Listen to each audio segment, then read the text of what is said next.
Adi ara 6HK1 na naman ang gibati ay walang pwersa, murag gikapoy na pod ni. Ayan, narinig nyo, wala talagang pwersa kahit na tinatapak-tapakan na ng tiil na bagong panghimasa. Ayan, wala talagang pwersa. Dapat kasi dyan, pag apak mo ay abot ng 30 mahigit yan, nasa gitna ng 30-35. Ayan guys, ito yung nakita. 302, 337.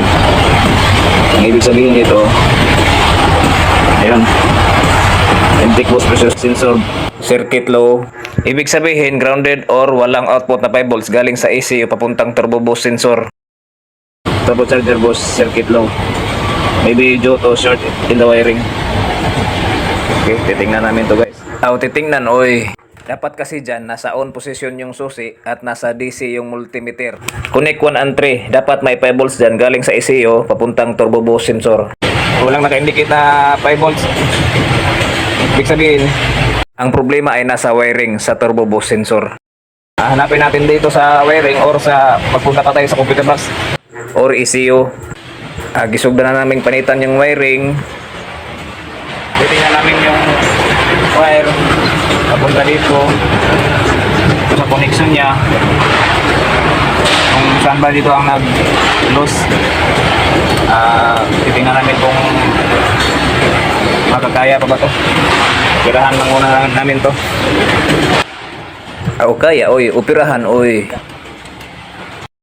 Ang ginawa ko dito ay nilinis-linis ko yung mga pin ng ECU at saka doon sa ilalim yung banda dito.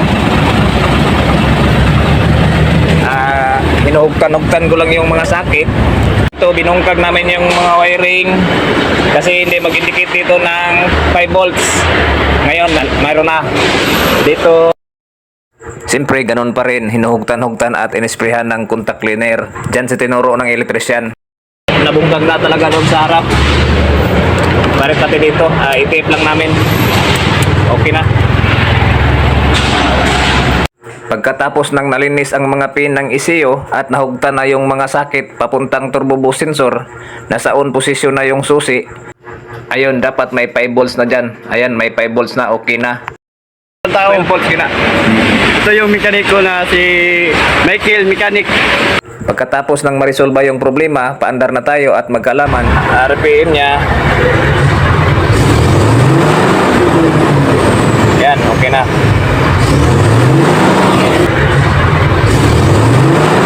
Ayan, okay na. Lagpas 30 na yung RPM. Kumbati.